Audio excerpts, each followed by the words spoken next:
श्री ललिता की सेना की तैयारियां जानने के लिए भंडासुर द्वारा दूत भेजना।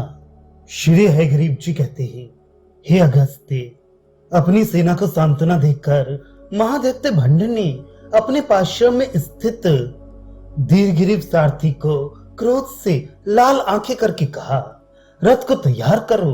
अब सारथी ने एक निमिष मात्र में ही सुंदर श्रेष्ठ रथ को तैयार कर अत्यंत विनीत होकर दैत्यनाथ के पास आ प्रणाम पूर्वक सज्जीभूत रथ की सूचना दी। वह प्रतापी दैत्यराज भंड श्रेष्ठ रथ पर आरूढ़ हो गया। अत्यंत क्रुद्ध हो बाण सहित धनुष को संभाले हुए चलने लगा।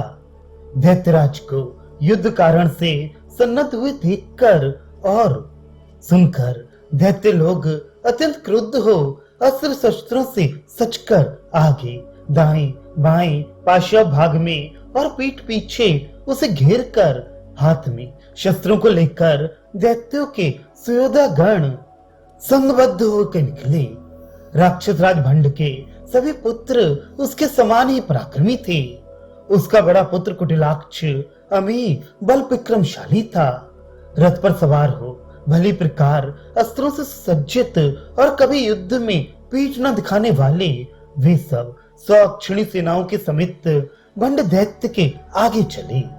सदैव आगे मैं हूँ, इस प्रकार प्रथम आने की ये प्रतिस्पर्धा करते थे।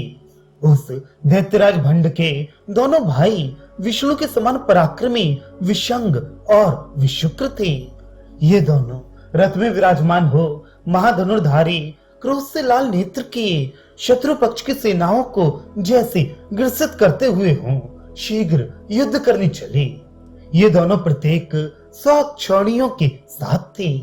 उसके भीषण पराक्रमशील उग्रकर्मा आदि मंत्री गण दैत्यपति भंड के पीछे पीछे 100 क्षौणियों के साथ चल रहे थे। इस प्रकार दैत्यराज के समर कारण से चलने पर दैत्य सैन्य से छाया हुआ राजमार्ग वर्षा काल की वेगवती नदी के समान शोभित होते थे। दैत्य समूह मानो नदी के जल का तट बनने वाला दृश्य सा उपस्थित करता था। रथ रूपी भंवर जाल से समाकुल व घोड़ों की पंक्तियां मानो उसमें लहरें चलती हों। हाथियों का समूह जैसे गिरादल बना हो और घोड़े मानो कच्छप ऐसे प्रतीत होते हैं। एक के बाद एक उमड़ता दल ही फेन समूह झागों का रूप लिए हुए है। सेना में विभिन्न पताका ध्वजाओं का फहराना लहरें हैं। बड़ी तीक्ष्ण तलवारों की चमचमाहट ही महासर्पगण मानो उस नदी में तैर रहे हो। सैनिकों के बाण रखने के तुड़ीर रूपी विचित्र मत्स्य आदि हैं। दानवगढ़ के मुख ही उस सेना रूपी नदी में कमल समूह हैं। उनके नेत्र ही मछलियों के समूह हैं। विचित्र छत्र ही हंस आदि पक्षियों के समूह की पंक्तियां हैं। सैन्य दल में ऊंची छलांग लगाने वाले घोड़ों के समूह शिशुमार नक्र मगरमच्छ मानो जंतुगण से परिपूर्ण हो। रथों के चलने के शब्द ही उस सेना रूपिणी जलवाहिनी प्रवाहमयी नदी का कलकल महाघोष हो रहा है। ये रत्नों के गोपुर वाले नगर के विशाल द्वार से जैसे छोटी नदी के मुहाने से जल अति शीघ्र खेतों में फैल जाता है, उसी रूप में नगर के द्वार से ये सेना एक क्षण में ही बाहर आ गई। इसके अंतराल में ही दैत्येश्वर भंड के पास शीघ्र उसका मंत्री विजय पहुंचकर प्रणाम कर अपने दोनों हाथों को जोड़कर सिर नवाकर उपस्थित हो गया। दैत्यराज की आज्ञा पाकर उसने समयोचित वाणी कही, हे दैत्येश्वर महाराज, आपकी कीर्ति सर्वत्र फैली है। आपका प्रताप रूपी सूर्य ऊर्ध्व में समग्र ब्रह्मांडों को तपाता है। जो विदेवों में बलवत्तर विष्णु देखा जाता है, वह भी आपके सामने आकर युद्ध में बारंबार पराजित हो गया। इसलिए कोई आपको युद्ध में जीत ले ऐसा निश्चय करना व्यर्थ है। फिर भी मंत्री को चाहिए कि समयानुकूल अर्थशास्त्र नीति शास्त्र के प्रमाणानुसार भली प्रकार विचार कर हित और आगम शास्त्र से युक्ति सम्मत वचन बोले। समय पर उपयुक्त बात कहे बिना कोई भी व्यक्ति सुमंत्री बनने के योग्य नहीं है।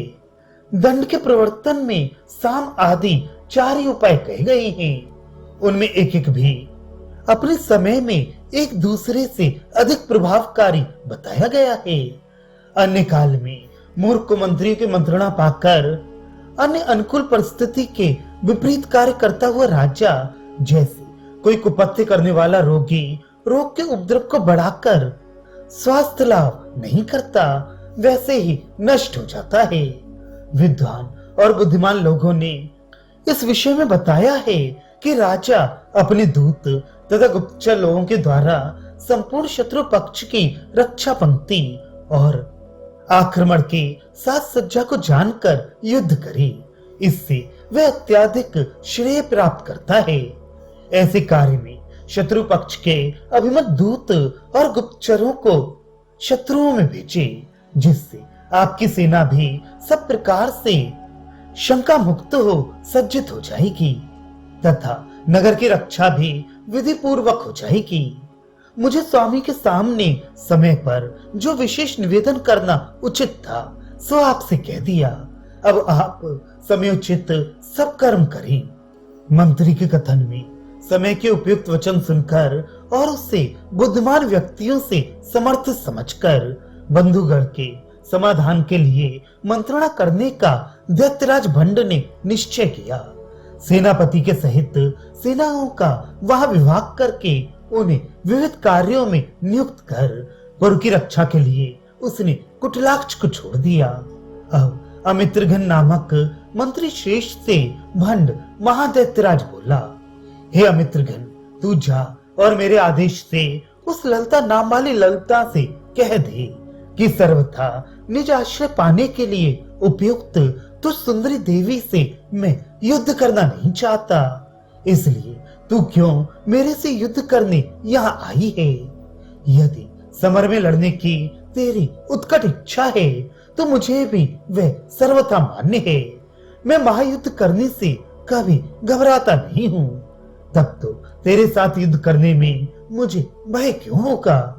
परंतु सुंदर स्वरूप वाली मनोभव काम रूपिणी तुझे देखकर मैं तुझे अवसर की सुविधा प्रदान करता हूँ कि देवगण के पक्ष को छोड़कर मेरी ओर आजा, नहीं तो सामने से अथवा युद्ध द्वारा भी तुझे अपने अधिकार में कर लूंगा। मेरे साथ विरोध करने से लोक में निसंदेह तेरी हानि ही होगी। इसे भली प्रकार सोच विचार कर शीघ्रतया एक और के पक्ष को ग्रहण कर। इस प्रकार उसे सामनीति से कहना और उस लल्ला के मन की अभीष्ट इच्छा जानकर उसकी सारी सेना तथा उसके सारे कार्य को भली प्रकार देखकर फिर शीघ्र ही लौटाना।